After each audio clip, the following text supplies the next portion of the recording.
Welcome, welcome, welcome. Thank you, everybody, for tuning back in once again for another episode of Logiks View.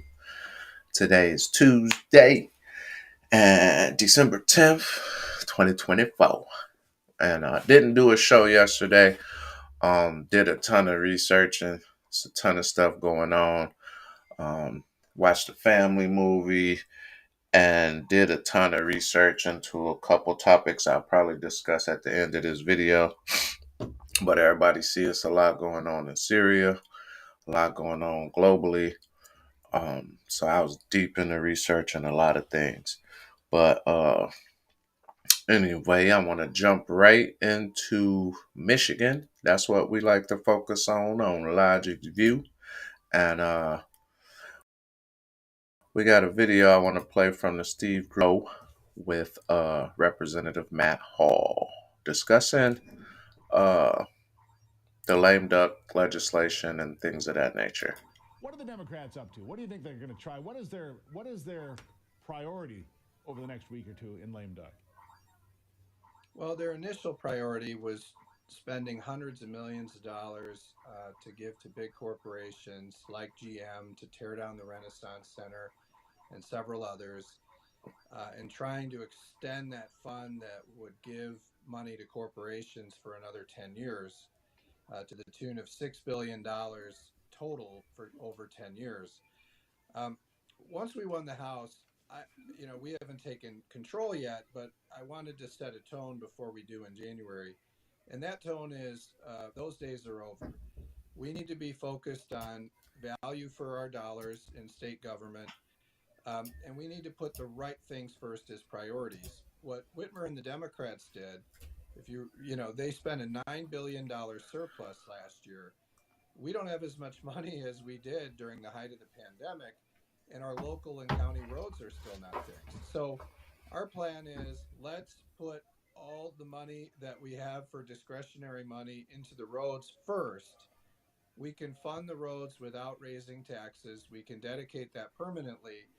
We don't have to spend money on all the earmarks and waste and giving it to the big corporations like the Democrats propose. So that's some suggestions that Representative Matt Hall is putting forward. He is going to be the Speaker of the House moving forward. Under that understanding, but what are the Democrats up to? What do you think they're going to try? We know the Democrats got a lot of stuff going on right now with the lame duck legislation that's going on, and Representative Josh Shriver shining a big bright light on that right here. Very, very detailed. I'm going to go through and read some of it. And this is stuff we should be aware of because it's lame duck. We can't stop this. If no Democrats deflect or don't show up, then they have the power to pass all this stuff. So Representative Shriver says Michigan House Democrats aim to pass the following bills and more in their final 2 weeks as the majority. HB 6257-58 increased gas tax by 19 cents per gallon. HB 4410-12 driver's license for illegals. HB 4556 release criminals convicted of horrific crimes from prison. Another one, adopt Communist Party endorsed election system. Another one, remove religious exemptions from vaccinations for children in public schools. Another one, cement sexually explicit material in the children's section in public libraries.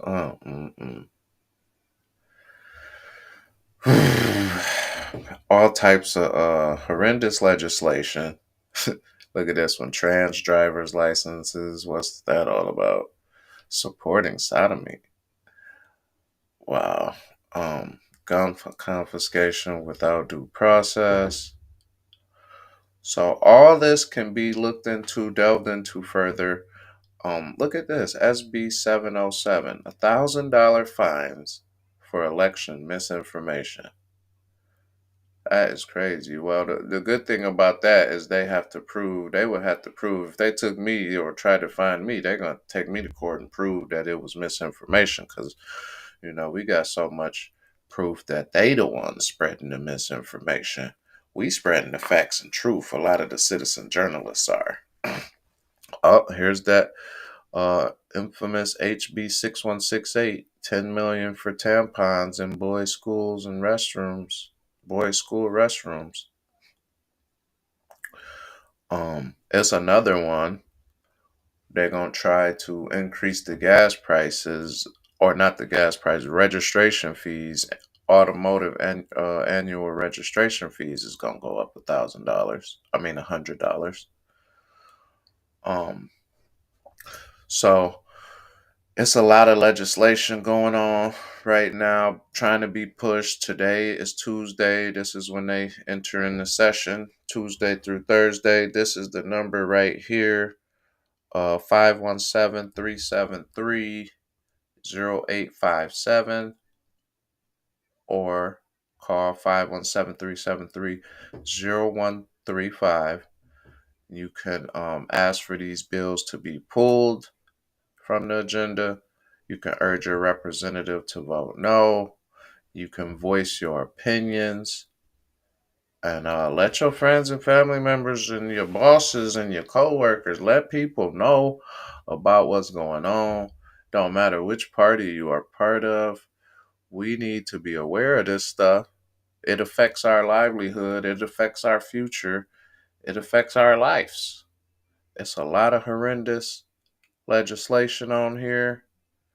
If you don't follow Josh Rep Shriver on X or any social media, I encourage you to. You see him and Matt Maddock, Matt Hall, Steve Cara, a lot of representatives put detailed information out on their social media platforms. So that's a source straight from a lot of our elected officials as far as what's going on inside of Michigan Congress. And it is definitely a lot going on, as we know. Now, we got, what else we got going on over here? It's a lot going on in Michigan. This one, oh yeah, here's what I was talking about with the $100 registration fee. Donnie Detroit on X points this out. Look what I found in Michigan Dim Bill H1B 6257, which they will vote on and pass this week. Within 90 days of this bill passing, everyone gets a bill from Secretary of State for $100 per registered vehicle. If you own 2 cars, you get to pay $200 more per year. Look at this. Beginning 90 days after the effective date of the amendatory act that added this subsection, in addition to the registration taxes provided for in this section, the Secretary of State shall collect an additional $100 fee from each registrant. So when you bill, me and my wife, we got to pay like $500 and something a year for our 2 vehicles on her birthday. And it is devastating every year. It's like, happy birthday, here you go. Now, instead of 500 and something, it's gonna be 700 and something. Mm-mm-mm. This is some legislation that the Dems is not trying. They ain't gotta try right now. They can get through whatever they want to get through. Here's some more about this legislation. This post right here from Pat's 1776 1828, that's First Amendment. Second Amendment, directed at Jocelyn Benson. You have been notified that giving illegals driver's licenses is aiding, abetting, coercing illegals to stay, a federal crime. So this person not only stated that, but put the receipts up too. the USC codes, how these is violation of offenses, and he says Jocelyn Benson is guilty of harboring subsection 1324A 1A 111 or makes it an offense for any person who, knowing or in reckless disregard of the fact that an alien has come to, entered, or remains in the U.S., is in violation of law, conceals, harbors, or shields from detection, or attempts to. I can't remember reading that. I can't remember what that said, but yeah, this is what Jocelyn Benson is basically doing. She coercing them to come here, harbor them, convincing them to stay. It's all outlined, and this is what he's accusing her of, and he put the receipts up there too. And it's a lot of patriots rising up, man. It is a lot of patriots rising up and doing our job. This is our job to expose these crooks, hold them accountable. We don't have to wait for elected officials. That's a common misconception that we all been under, trying to wait on elected officials. It's our job to hold these people accountable and to demand justice. Until the people demand justice, the elected officials can't even do nothing. But if we sitting back waiting on them and not demanding it, we got it twisted. Oh, this is an interesting article I wanted to bring up from the Lou Dobbs staff member and his news organization. Election data expert warns of vote laundering, explains how Michigan Secretary of State Jocelyn Benson is allegedly framing innocent voters who could be charged with a felony. Wow, not surprising. Now, this is the Michigan data expert Tim Vetter who reveals these explosive findings, and he is a part of Check My Vote with Patriot Fani Mantravati. He is among a group of election integrity organizations across the state and people doing it across the country too. Now, this right here on August 28th, Tim Vetter joined USA United Sovereign Americans, Michigan Fair Elections, Check My Vote founder Fani Mantravati, Phil O'Halloran, Braden Giacobazi, former candidate for Michigan Governor Donna Brandenburg, and U.S. Congress candidate Nick Sonberg, Republican, who's running in Michigan's 11th district against the far left U.S. Rep. Haley Stevens, to file a lawsuit against Michigan Secretary of State Jocelyn Benson, the Michigan Department of Elections, Michigan Attorney General Dana Nessel, and U.S. Attorney General Merrick Garland. I wish I could have got in on this lawsuit, gave my little 2 cents. But this is beautiful, and I will put my money on not Jocelyn. She done already lost 6 or 7 lawsuits here in Michigan. People know she's a fraud. She is outside of the color of law. She's just an unlawful official, in my opinion. So the lawsuit contends that Michigan elected officials did not meet Michigan's federal election minimum standards, which every state must maintain as outlined by the United States Congress in order for a federal election to be considered reliable. The suit claims that the 2022 certified election results are unreliable because those minimum standards were not met. According to Michigan law 168.509Q, all voter records must be maintained for 5 years, and one change to any vote history record post certification is a felony offense. Interesting. Vote history falsification is a felony. Vote history delayed violates Michigan law that requires reporting to the voter rolls within 7 days. Voter history added. Voter history switched. Voter. Oh yeah, I got my money on United Sovereign Americans, Tim Vetter. I got my money on Fonnie and Donna and the Patriots who put forth this lawsuit.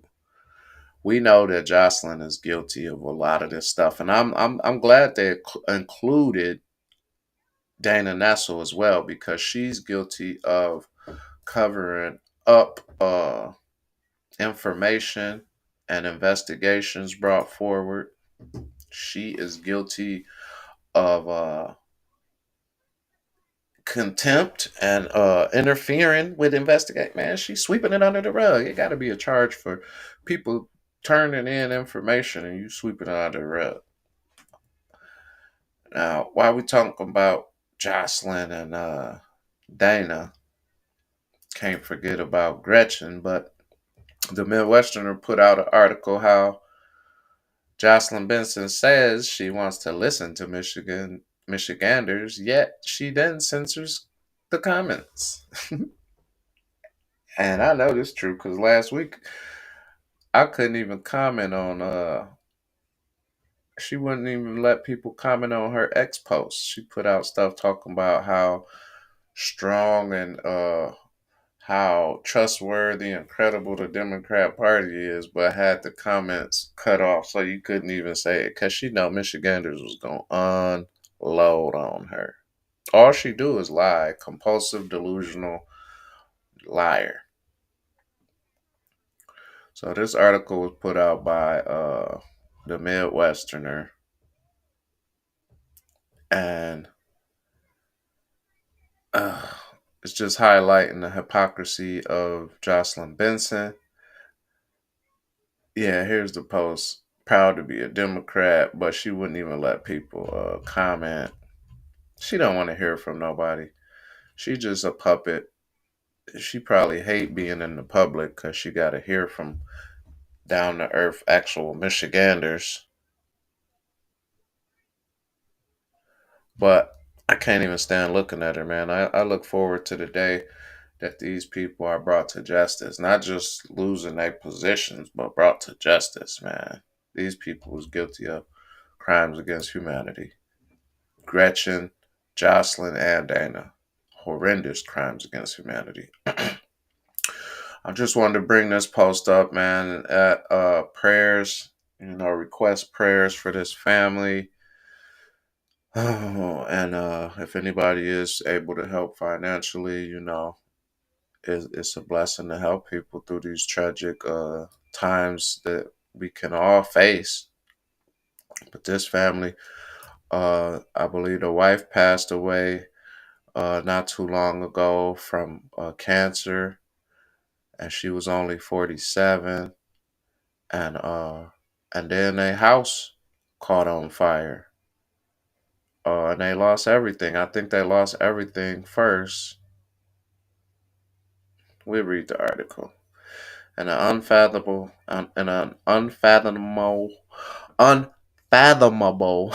turn of events, the McAllendon family of Grosse Pointe Woods endured not one but two life-shattering tragedies this November, all in 1 month.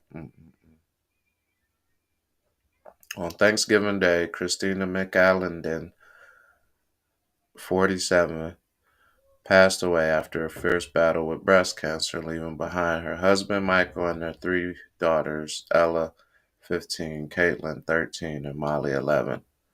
The heartbreak came just 3 weeks after their family home of 9 years was rendered uninhabitable by a fire that erupted from the basement and rapidly consumed the structure. The fire left the family with little more than the clothes on their backs. Mm-mm-mm. So this is Michigan News Source. You can read more, find out more. If you're in the position to help, there is a GoFundMe campaign. Prayer warriors out there, Send them up. Send them up, man. That's serious. Tragic. I read an article that or study that said 128 people die in Michigan every day on average. You know what I'm saying? And none of those people wake up thinking they're going to pass on or thinking it's their last day. That's just Michigan. So that put it in perspective for Michiganders, man. You need to be thankful every day. You need to put God first. You need to just appreciate this gift of life every day. It's an opportunity to be thankful and to do good.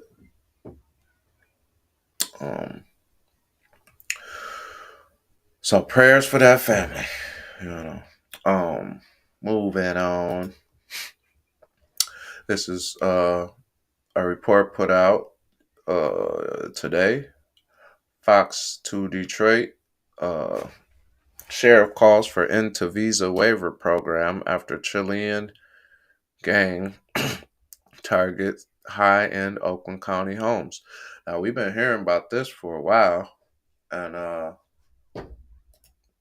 these homes being targeted in Michigan, so it's a real thing, even though the media, the mainstream, try to downplay it. Oakland County, Michigan, as authorities in Oakland County continue to deal with thieves targeting high-end homes.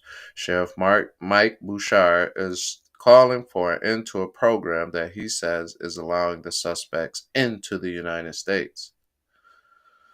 So I'm going to see what this article talking about. I didn't watch this one yet, I don't think. Shard, he is working to get the word out about this crime ring, this Chilean crime ring that seems to be targeting high-end homes throughout Oakland County. He even believes that they may be going through some sort of a training camp to get the help that they need to break into these homes and then, of course, get away from it. It is very calculated, everything that they have been doing, and they have been doing this for quite some time. This is something investigators here in Oakland County have been dealing with for about a year now, since last December. And these thieves who are targeting these very expensive homes throughout Oakland County, at one point, the suspects are even stealing as much as $1 million worth of goods from the homes in just a week. So that is how much money that they were stealing from these homes in terms of valuables and jewelry, things like that. Now, just last week, close to a dozen homes were broken into in the Novi area. Again, the suspects believed to be tied to a Chilean gang, many who have crossed the border through a visa waiver program. Take a listen to Oakland County Sheriff Mike Bouchard. Now, before I play from the sheriff, I want to mention that this particular article or report is talking about Chilean gangs, but we've heard of the Venezuelan gangs and the Tren Aragua, however you say it. You know what I'm saying? So it's multiple gangs, not just in Michigan, but the U.S. And if they making it all the way to Michigan, they in here. They well up in here, There's a couple paths that an administration in Washington can have some very exerted pressure on. For example, we know that Chileans are extremely well trained. There's probably a training camp somewhere in Chile. We need to have some pressure exerted to shut that down and to stop the pipeline of these new trained teams that are coming in and hammering us. We need to stop the VWP, the Visa Waiver Program, that 100% of the Chilean teams that we've arrested and charged in Oakland County have come through. Now, police did arrest one woman connected to the break-in in Novi. They were not able to track down the three suspects who were with her at the time. Those three suspects were able to get away. Of course, if you know anything about where they may be, who they may be, or know anything about any of these other crimes, these high-end break-ins at these very expensive homes, you're asked to give the Oakland County Sheriff's Office a call right away. We are live in Pontiac this morning. I'm Robin Murdoch, Fox 2 News. Mm. Yeah. Uh, so yeah, that's some of the stuff we dealing with. Um, you know, last week we reported on a drug bust with his big semi truck on 94. We've been hearing reports of gang members all across. Last week, Dana Nessel was reporting on human trafficking drug bust, which, I don't believe nothing she say. She known for hiding investigations, downplaying investigations, and sweeping them under the rug. So Dana, Jocelyn, Gretchen, none of them have any credibility with me. You know, they just wolves in sheep's clothing, liars and deceivers. You know, but try to keep this video short today. It's a lot to talk about. I'm gonna probably do another live before work, possibly. But it's a lot going on in Michigan, man. I took yesterday off to do some deep research into this whole Syria, Middle Eastern thing. I did a report on it over the weekend, a video. I've done hundreds of hours of research into Israel, and you know, it's a lot that uh, the population in America need to understand and learn, and find out about what's really going on with our foreign policy. But I did conclude my research on Kwame Kilpatrick last week, and it was a lot of people wondering about that. What I concluded, and I was only back in 2003. I graduated in 2003, so that was around the time when he won his seat, and and his campaign started, not campaign, candidacy really started around back then. And to be honest, I was going through different things in my personal life throughout that time period. In my early 20s, I ended up getting sucked into the grip of the world, Satan's death grip he be having on the world. I got sucked onto, into working for the kingdom of darkness. Graduated top of my class, grew up in church, and I never expected to be sucked onto the dark side. But it ended up happening, you know what I'm saying? And I didn't go, it was a lot of lines I didn't cross, but I found myself in the drug street life, and I don't hide it because the Lord pulled me out of it. It wasn't a huge long-term prison sentence that made me change my ways. It wasn't this or that. It was the conviction of the Holy Spirit. It was me getting tired of disobeying God, and it was actually the Lord told me, He like, you keep on. I done gave you mercy. I done gave you grace. I done told you. I done let you do you. But now I'm telling you to cut this out. And if you don't, woo-wee, I'm gonna let the enemy have his way. Once he got to saying that, I'm like, oh snap! I can't, man. And that's what got me to start walking away. And I'm thankful, man. But you know, growing up in church was important. Having that relationship with the Lord, having that Holy Spirit conviction, And Kwame Kilpatrick, he got involved in all this stuff at a young age, and he chose to put the Lord on the back burner. He admit that he surrounded himself by people who wasn't good. He admit he got caught up in the lifestyle and got caught up hanging with all these corruptive fruits, and he became corrupted too. Kwame got in there, and it was probably like a blur. You put Christ on the back burner, and you can find yourself doing things you would never do. That's the same thing that happened to me, and same thing happened to a lot of other people who humble enough and honest enough to be open about their testimonies in their past. You know what I'm saying? So I believe he got sucked into the corruption, and the power went to his head, and he missed the opportunity to do a lot of good. One of the youngest black representatives in Michigan, one of the youngest black mayors, and he put Christ on the back burner. Basically, um, and allowed the darkness and the corruption to consume him. And then he surrounded himself by, a lot of bad people who was into the corrupt lifestyles and corruption as well, and I can't sit here and point the finger and act like I'm all innocent, because a lot of us did similar things in our lives. I was a young drug dealer, surrounding myself by a lot of bad people my age and in that lifestyle as well. The Lord pulled me out. It wasn't like Kwame kept getting sentenced to prison, jail, boom, boom, boom. It seemed like he a changed man now, but a lot of people think it's all an act, only him and the Lord know. I could tell you right now, I know I'm a changed man. The Lord continue to change those who willing to be changed. He continue to transform those who willing to be transformed. And he can continue to take those higher who want to be taken higher, not in a worldly sense, in a spiritual sense, and your maturity levels, and in your relationship with him. You know what I'm saying? So it's unfortunate what happened with Kwame. Um, you know, but we got to keep pushing forward. And then I think, he was young, he was cocky, he was arrogant. He came into a political arena that's full of corruption. He got consumed by it. But I do think he got blamed for a lot of other corruption that was already there. He was the perfect scapegoat.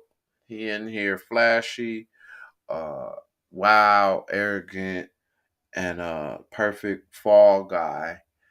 As he going down, he gonna take himself out the game. They can pin a whole bunch of other stuff, because Mike Dugan, in my opinion, is just is more corrupt. That's my opinion. More corrupt than Kwame. Gretchen, Dana, all these people is corrupt. Kwame just was loud. I wanted to watch you. And he was reckless, and he was his own downfall, and he was the perfect guy to pin a lot of other stuff on.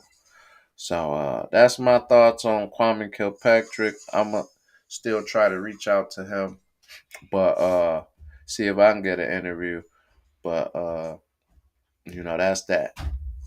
Um, but it's a lot. Oh, something else I cannot forget to mention. I wanted to end on a positive note and show y'all this video.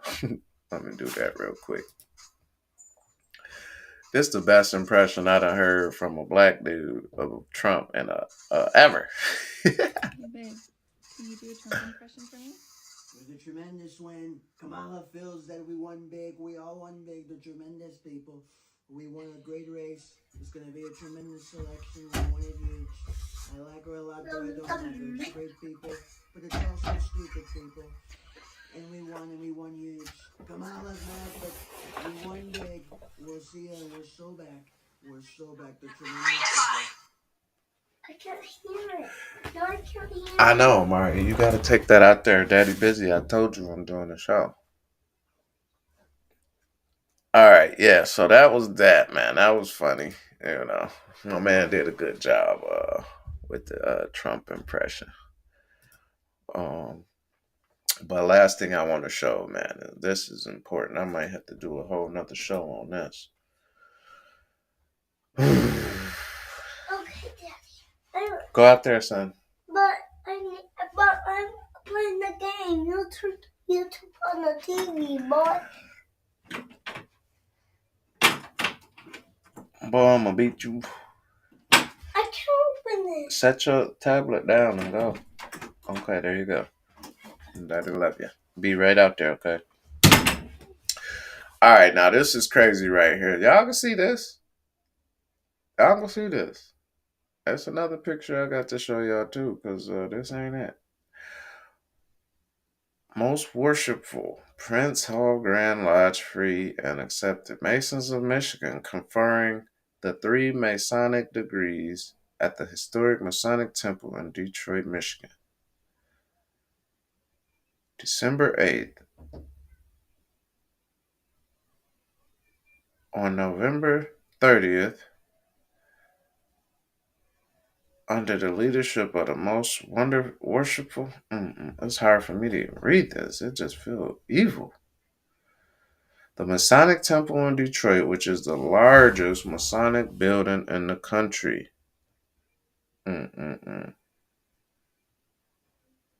It's another page to this too. I'm gonna show y'all, man. But this is just, it's just crazy, man. Let me find this other page real quick. Yeah. So these people all just joined the Masonic the Masonic joint. The Masonic stuff, man. Y'all just seen it, man. Freemason fraternity. Frank Hill Harper, chief of police. Now, this is the hold on. Let me bring it up on my other page, because this is serious, man. I'm gonna bring it up on my other page, because I'm gonna share it over here like this, because y'all gotta see this. So the most worshipful Prince Hall Grand Lodge F and A and M. So this is that secret fraternity, Freemason, Masonic degree. Look at this. Accepted Masons of Michigan conferred the Masonic degrees for 10 outstanding men within the community. The historical event was performed at the Masonic Temple in Detroit. So these 10 men, oh, not that one. These 10 men were accepted. Frank Hill Harper, Democratic candidate for Senate. This is a youth mentor. Government affairs lobbyist. Warren Evans, Wayne County exec. Joe Tate, Speaker of the Michigan House of Reps. Todd Bedison, Deputy Mayor of Detroit. Kirk Moore, Chief of Police, City of Ypsilanti. Former Michigan Senator down here. So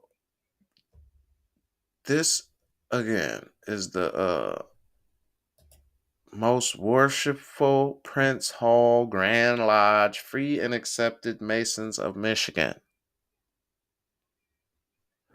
Don't that sound Illuminati-ish? Don't that sound a little secret society-ish?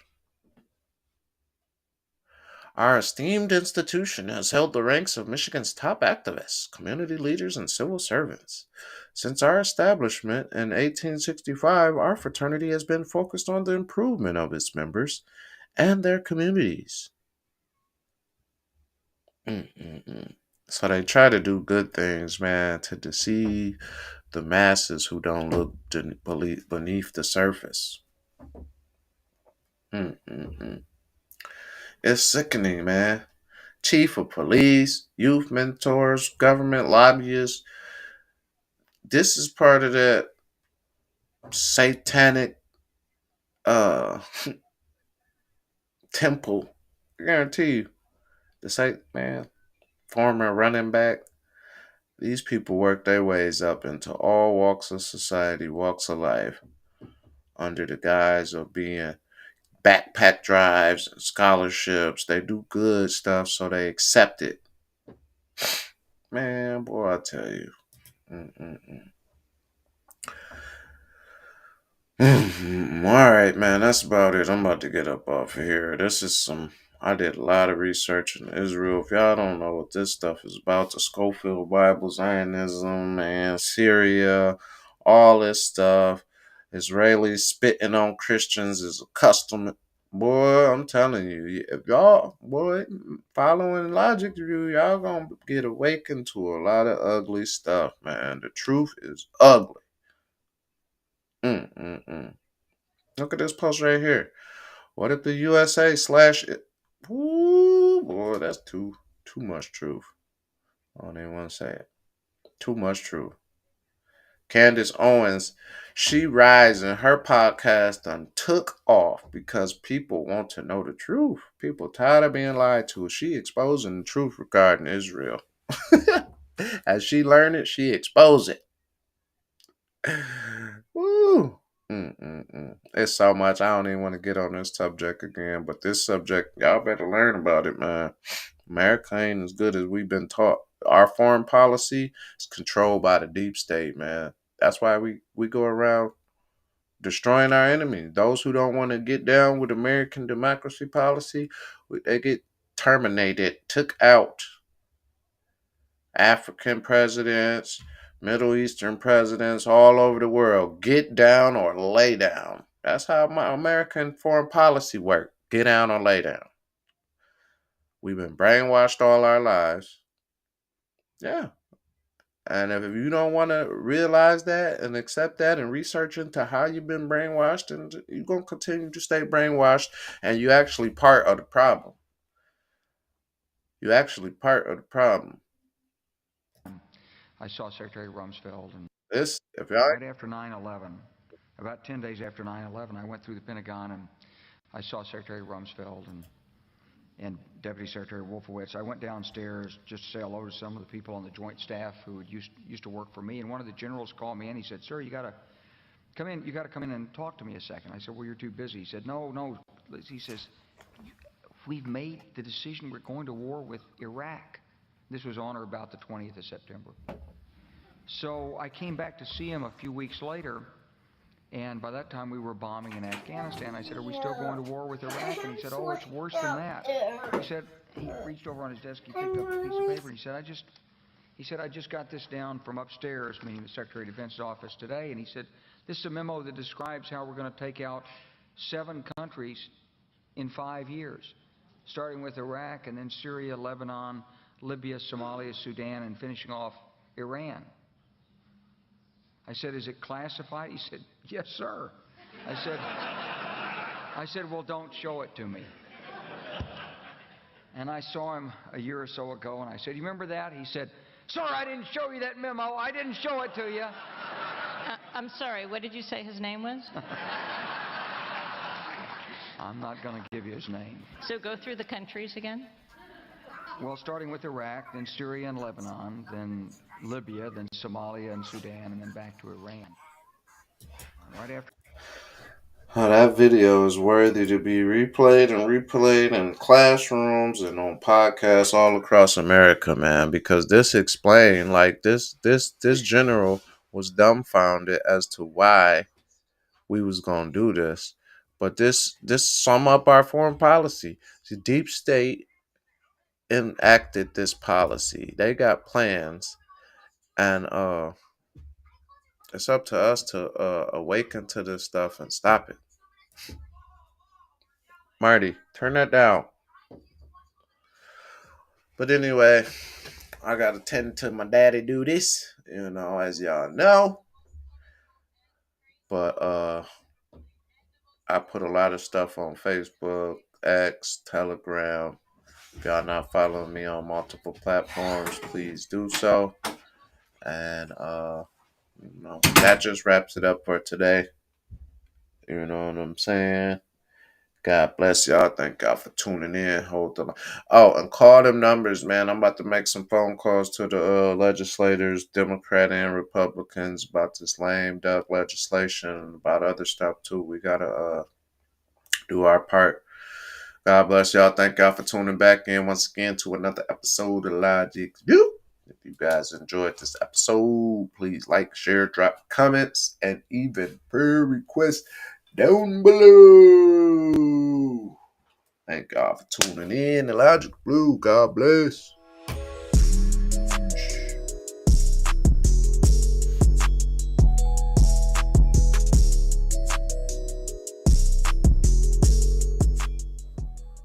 What? Oh, I tell you.